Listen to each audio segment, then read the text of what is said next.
We started at 963. This is for all the marbles. We've got two teams that have had an hour to min-max the living hell out of those lists. I see merc groups. I see shit that's not in merc groups. I see a hell of a matchup coming as we play on this outstandingly beautiful map by Ivan. Thank you, Ivan, for making another awesome map.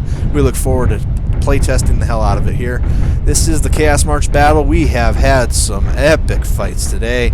We're going to see what happens. It looked like the Wolverines were going to run off with it for a bit, and then they got whacked in the face a couple of times. So we'll see what happens. They still put up a hell of a fight. So we're going to see what we're doing as we push this server to the absolute limits. And we have some chaos, and it's not going to be a march. It's going to be a sprint. The two teams have had a chance to familiarize themselves generally with the map. Ivan, the creator of the map, is playing and provided some strategy to options to both of the teams. We are set, and Silver is dead. D-E-A-D. D-E-A-D. Took him a minute to see him, but he's toast. Finished. Goodbye. Adios. Probably had a disconnect, so we'll see what's going on. Did he get away? If so, ooh, that was close. He still might not be safe. Only Silvercraft could get away from that much firepower in a solitaire. Anyway, we'll have to keep an eye on the server performance a bit. We are hammering the living hell out of it with players from around the world right now, so we'll keep an eye on it. As always, I tell them, play through it and we'll certify it later. A little bit of rubber banding never hurt anybody. Much. Anyway, thank you for Shooter from 12th VR, the 12th Vegan Rangers, and Burner from Wolverines-Rebirth.de. Wolverines Rebirth and 12th VR providing our servers today. I greatly appreciate that. And everybody's been nice and patient. We've been doing a good job. We haven't been waiting around terribly long between the fights, but we definitely have had enough time that we're pushing it hard. We've got Wolverines Rebirth at maximum full strength pretty much, and we've got the mercenary groups hiring the most expensive pilots money can buy in Living Legends. So we're going to see what happens here as the two teams fight. Blue team brought a decent amount of mercenaries. Red team brought up some mercenaries as well. Blue team wants to get close. They want to get 500 meters or closer in, and go from there. Skill-wise, it's pretty balanced out. Ben took my spot. Thank you for coming in, Ben, on short notice. Appreciate that. Also, Dashfire, thanks for coming in. Had both of those pilots join us last minute. That was awesome. Those two are always great to have around, as it is everybody. Thank you all for watching this map and also for playing in the fight. Hope everybody had fun. And we are going to see what a 9v9 fight looks like on this beautiful map as we now have opened up fire. No holds. So we're going to see what happens here.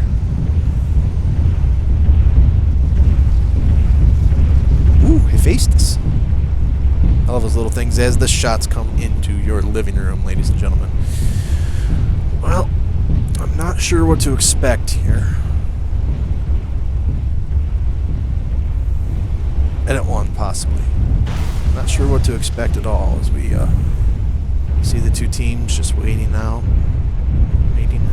Anticipation is half the fun, they say. Well, we're going to have some anticipation. Neither team wants to make the first move here. Stubby's getting some pretty good shots off on Ben, though. Silver's already beat up. Silver did a good job finding the enemy team early. This is where they're at. This is what they're using. Information is ammunition, as Duncan, the announcer guy, would say. If we were sitting in one of those matches. Let's change our perspective here. See what the red team, who are the Saiph Triumvirate, attacking the Tikhonov Task Force. We are on map 5. This is for all the marbles, unless there's a tie, which there's nothing about that. Got started on time today.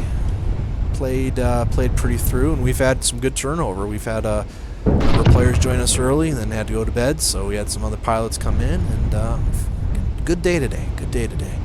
Some of the fights, whoo boy, did the teams blow each other up pretty good. Map 1, all blue team. Map 2, all red team. And I mean, Map 3, all red team. Not saying they weren't good fights, but I am saying that there have been moments during this where it's just been an absolute amount of genius with what assets they're taking, what strategy they're utilizing. Your drop commander is Invictus with a microphone this time around, so one of the best in the business for the blue team, working alongside him, our normal drop commander Proxima. Also one of the best in the business, and they've got Ben and Silver backing them up. They're pretty damn good. And then for the red team, absolutely Serpentis here. Burner backing him up most likely. Burner could be in charge, wouldn't surprise me at all. Of course Marius not here, and yeah. So anyway, two teams just feeling each other out right now. Even though they've had a while to play around on the map, it's still a new map. You still have to be very careful about what you do. I like these matches, as that announcer would say, where they have a break in the middle of it, because some of the matches are so quick that you can't see what happened. And right now, it's a thinking person's game. They're having to, in commanding, as I mentioned in the earlier video, commanding 9 players is not always an easy task. Sometimes when you start getting above a certain number, it's hard to keep track of what you're supposed to be doing and telling people what they're supposed to be doing. So anyway, we're gonna see the jump snipers move up to support them, so they're gonna flank about half their forces right here, come up on the edge of the hill, and switching over to the blue team. Huh? They moved? Alright, let's take a look. There's Ben. There's the rest of them. Okay, they're along the edge of the hill. Alright, wherever that is. even your announcer here is issue following some parts of the map, because it is new to me, new to you, new to me. This map, according to the release, was designed last summer by Ivan, and then he found some time recently to finish it up. It is a 4 kilometer by 4 kilometer map, rounded up.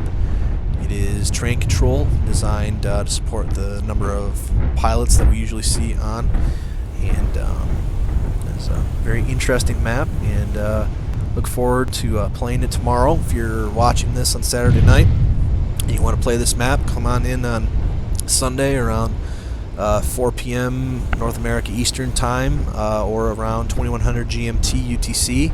We'll be playing this as the first map in terrain control mode. Give that out a test. We haven't done terrain control in the chaos in a while, so it'll be nice to get a bit of a break there. See two teams now utilizing their range. Bob and Serpentis, 2 of the heavy hitters for the red team, moving up as they get sideswiped by somebody over there. Shooter? No, Proxima. That is the Light Gauss Uziel. Completely forgot about that thing. Oh, and coming around the back is the Thor! Oh, they are getting hit hard there. A masterful strategy here. And now they get the LRMs, and holy shit, this was good. That surprised me. The Uziel before the battle, they're like, Uziel pilot, you're going to do whatever the heck you want during the fight. They got off some nice things. Now they're going to go try and run them down. They took some pretty good hits. It's not that they didn't get in there. Invictus has often told me the Thor E that you saw jump jetting there is the most powerful heavy in the game. 2 ERPPCs, 1 Gauss. I believe him for 1. Put Ivan in it, one of the absolute best pilots in this game. Well, it'll be interesting to see what happens here. So anyway, the two teams pushing out a bit. They're deciding to try and go after the 2 assets and also get away from the bulk of the enemy forces, because most likely when you see something like that happen, you're preparing for a flank from the other direction. So 2 teams are going to pull out. Let's get an individual quick look here of the individual mechs.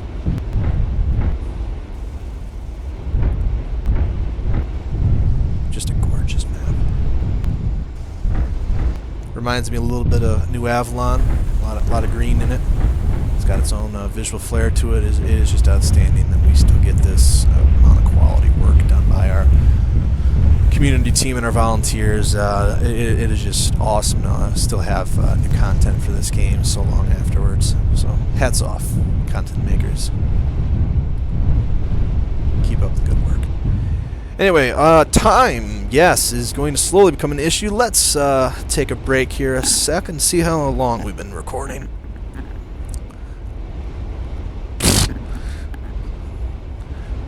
Longest 10 minutes I've ever seen. Anyway, 20 minutes left in the match. I'm going to let them know that in a sec. In fact, screw it. I'll risk it. Don't crash, don't crash, don't crash.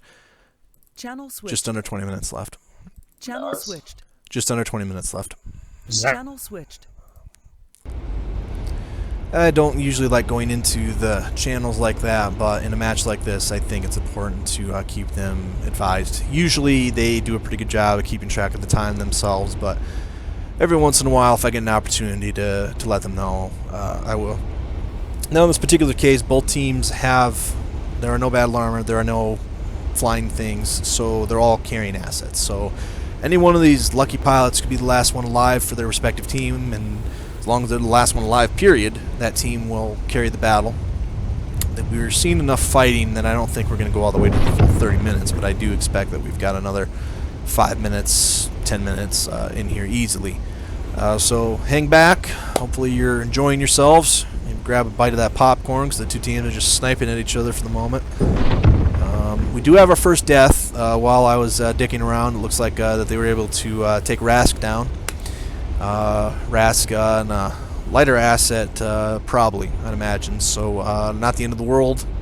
It's always bad to lose pilots, but it's not. It's better to lose a light asset than a heavier and assault asset. So they might have been able, those Gauss shots and those light Gauss shots might have added up. So anyhow, they have one more carrying assets, so depending on what you want to do here, if you can go find a base to hole up into and you're already a short-range team, I mean, waiting 20 minutes for something to happen is never fun, but if you wanted to do it, the blue team has an avenue to victory now. Mind you, Burner's team has got enough assets here, definitely, to sit back and snipe or attack from short range. Let's go ahead and follow the blue team for a minute. Ben's watching the road as the scout. Uldur's got respectable firepower. That's the Uldur Prime, I think. So he's got some range. Looks like they're a bit spread out right now. Just letting their long-range assets do their thing and letting Ben get the scout. As the two teams now pulled in short range, and I got to get my butt over there so we don't miss the fight.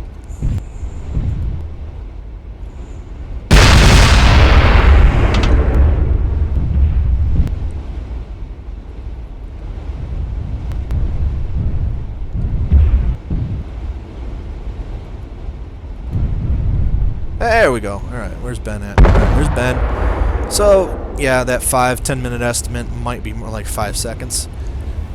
I'm going to have to be careful here. They've probably seen the Daiichi, which that thing, 2 UAC 10, UAC 20, it's Invictus, so not invincible, but GSOP is going to do some damage. Anyway, two teams trading fire right now, still working on positioning, waiting for somebody to make a mistake, somebody to make a move here.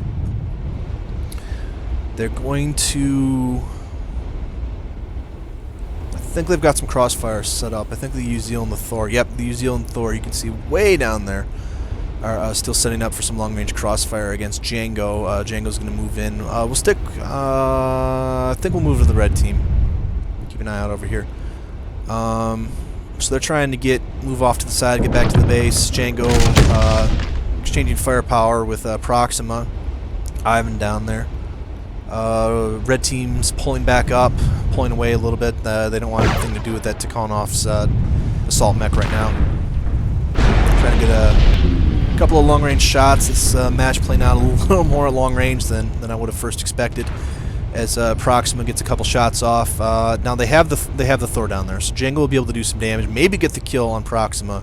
But because Ivan's there, Django has to be very cognizant about his positioning and where he's going to go. At some point, somebody's going to decide to rush. They took enough damage down there, Proxima and Ivan did, that they're going to pull back a little bit. Django's probably going to get a shot or two off. Now he's got his Mad Cats moving up to support. A couple of LRMs in that thing. Serpentis up there. So now they're going to try and even this up. Get the kill. So if they can get one kill, then we're right back to the same number of carrying assets as the Mad Cats pull off to the left here, and the rest of the main forces pull off to the right. Serpentis moving down. I'm a bit surprised by that. Novacat's got a lot of firepower, but it's pretty dangerous pushing down there. Burner is cautiously telling them, close down to about 500 meters. We'll cover you with the Mad Cats from the side, and we're going to try and take this match by taking down their flanking assets. And now Invictus, wise to what they're doing, telling them, yeah, not so fast. The red team continues to want to move at range. Looks like they've got pretty good range here. Machine gun fire. They'll be within range now. Burner and Serpentis will be in about 5 or 6 seconds. And if Proxima and Ivan are unable to get away, then they'll be able to take it up. That's a Uziel. You have Ivan with you right now, so I mean, you know, who better to tell you where to go on the map to get away from the moving enemy storm? Is now the attackers are now moving full on after the Uziel and the Thor, like every asset. 1, 2, 3, 4, 5, 6, 7, 8v8. So yeah, every asset they're moving down into the river, going after, trying to hunt down the Uziel and the Thor, as we are slowly approaching an issue where if you're the red team, you have to start thinking about time, and this long flank just might be what the doctor ordered to close in on your time. You need to hunt something down at some point. You need to make a kill. We're halfway through the match at 16 minutes. I'll give them an update in about 3 or 4 minutes if we're still playing. Give them the old 10-minute warning. And uh-oh. Looks like we've got a pubber coming in. That is not going to be good.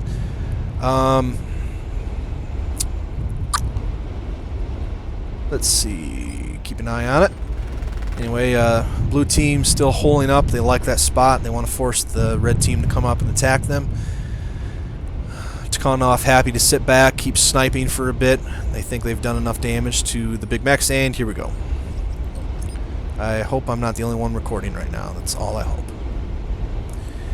Anyway, like I said, we've got about 3 minutes left before I give them the 10-minute time warning, and the blue team now deciding to push in, and they get their kill, so they tie it up. That was probably Proxima.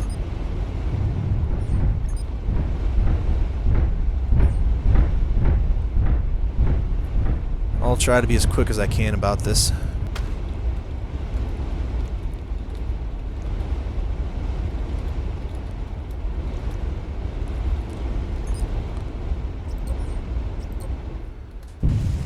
Okay, where were we? Hopefully we didn't miss too much of the battle. We're always happy to have people come on. That's why we don't put a password on it much, but we do have to make sure people don't accidentally come in and alter the balance of things.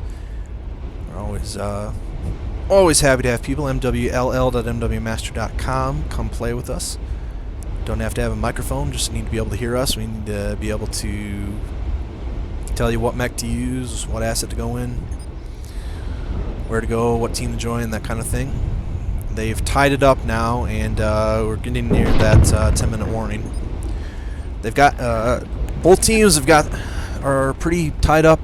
Well, right now that warning will go down in a minute 20, so we'll warn them at 9:43:00 roughly, and just call it a day.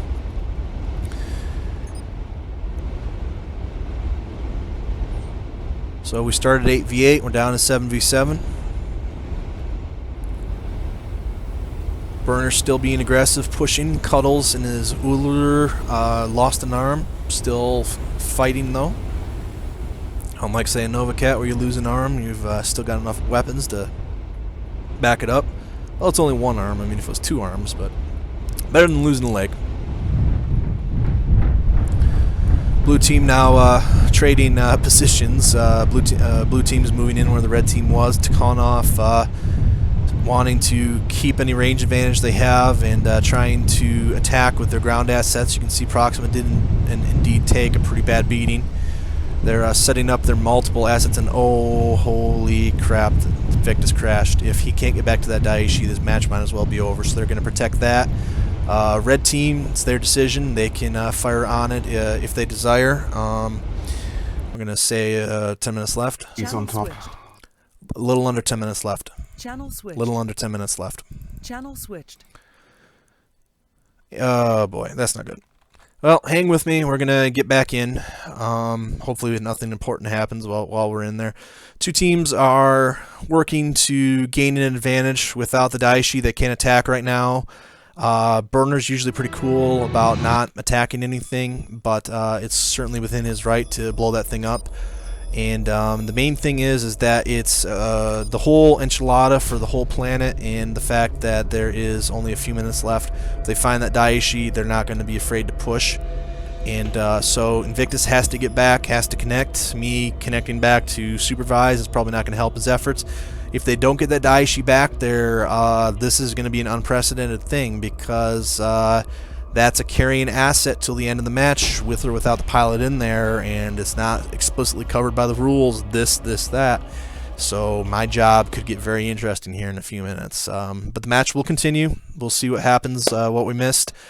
Be sure to check the feed for alternative videos, because Invictus sometimes records. Django will probably have a recording of this, so if you want to miss the minute or two we were gone there, as I attempt to get in.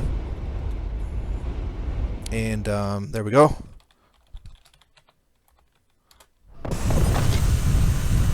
Teams are still at 7-7. Looks like we've got some firepower coming from somewhere. Alright, blue team down on the ground, red team there. Here we go. There's going to be no tie here. They're pushing. They got Stubby down. You always say if you have the higher ground, you have the advantage, right? Okay, they've got a kill there. The problem here for the blue team is that their long-range fire support's a little far back. They're trying to push. This is going to be a tight match. This could be anybody's fight. Do you have the upper hand if you're on top? You have the upper hand if you're on the bottom. Dash Fire and the rest of them taking some heavy beatings up front. They could very well all lose their mechs up there. Blue team was able to do some damage, but right now the blue team can't hit anything at all. So you're probably going to see some deaths here, and maybe the red team's done enough that Tikhonov may be finished here. It's always exciting to watch the end of that fight. Let's zoom out as much as humanly possible here. All right, blue guys are dead up top. They're finished off. Although he did get burner, so it wasn't all for nothing. They're trying to get up there. The team being up top definitely is an advantage. At this particular point, Ivan's fighting as hard as he can. Proxima and the rest of them are trying to get up there, but can they do enough damage that by the time the blue team the rest of the blue team gets up there, that they can blow some crap up? I just don't know right now. We're gonna zoom in and see how Ivan goes down. There goes Ben. That should be enough firepower. How damaged are they? Can the Daishi carry this match? Can the Daishi and the Bushwhacker carry this match? Serpentis going down, wants blood. We're going to pull all the way out so we can see what happens here. Invictus still far back. The red team now 3-on-1. They get Serpentis. Anybody's match now. Chezzer taking some heavy beating. They're fighting to a standstill down here. This still could be anybody's fight. We've got pretty even numbers out there. We've got two teams backing off.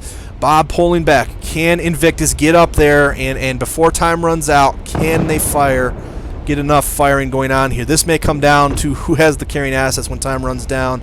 Deimos in the pursuit now of Chezzer.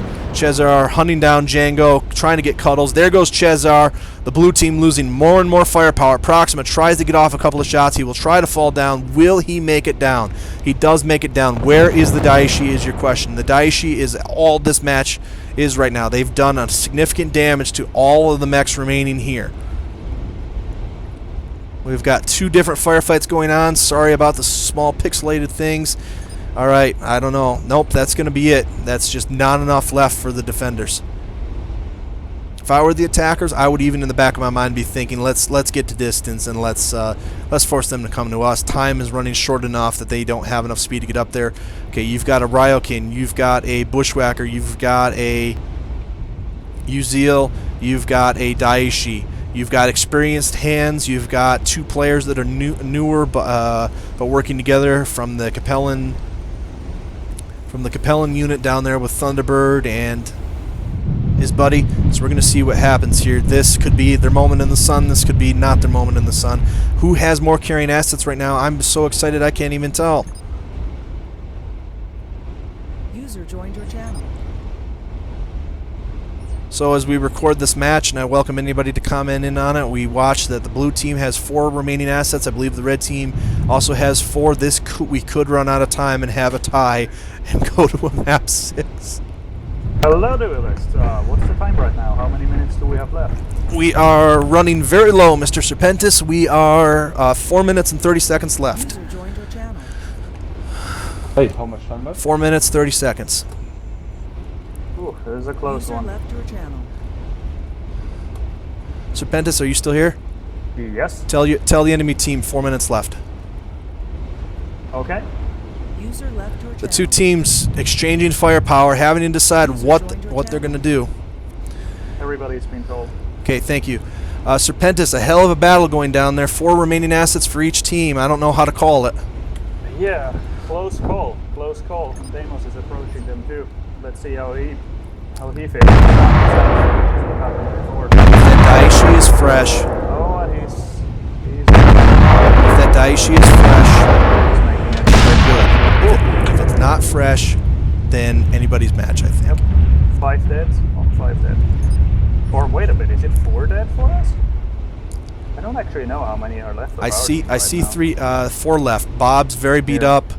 The blue team needs to get a kill here without losing somebody Yeah. themselves. Health-wise, the red team is doing very badly right now. Yes. Basically, we're just doing what they did over the match. Fight them And they try to whittle them down. they have plenty of speed. The red Prevent team them from getting that one down. the red team has the advantage skill-wise right now. Maybe not weapon-wise, but skill-wise. I'll take my chances, Invictus and Django. Against some of these guys.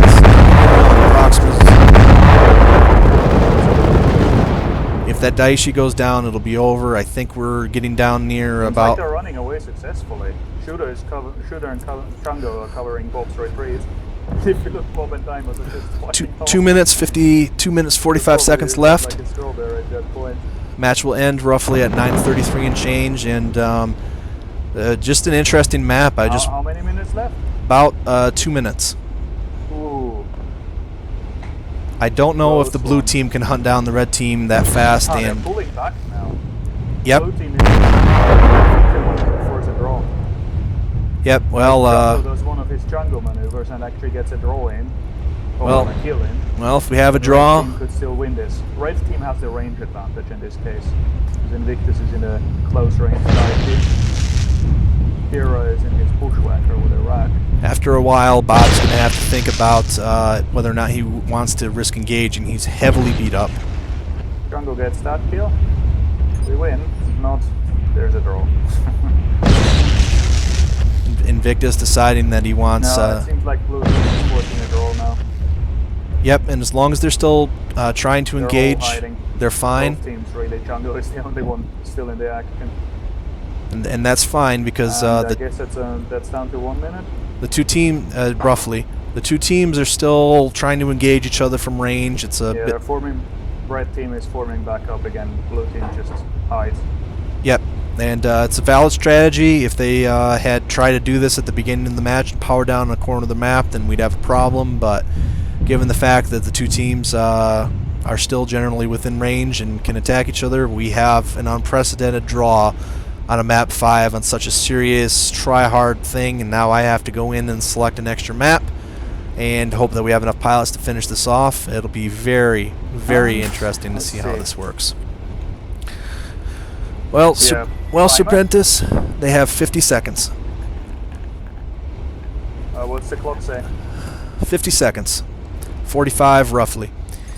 So that's I'm going to make that official. My recording started right at the beginning of the match roughly, so even if we've got a couple second delay, let's just hope that it doesn't come down to like 2 seconds left, somebody dies here. Very interesting match, Serpentis. Both teams, a lot of positioning, a lot of different strategies. Jump sniping Thors when you don't expect them. Pretty good stuff so far.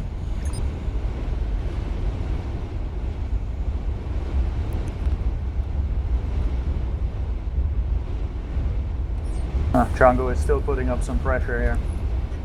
Yep, and he's got about 5 seconds. He's got 5 seconds to make a kill.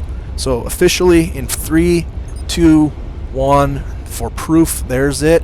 1, 2, 3, 4 carrying assets there. 1, 2, 3 carrying assets there. 4 carrying assets. All right. I'm going to make a video to see. Okay, here we go. Serpentis. This is official. Thunderbird Yeah. 1. What's the verdict? Draw? I think so. Thunderbird 1. Invictus 2. Proxima 3. That guy 4. Django 1. Exposing himself Deimos, dangerously. Deimos 2. Shooter 3. Bob 4. Yes, we have a draw.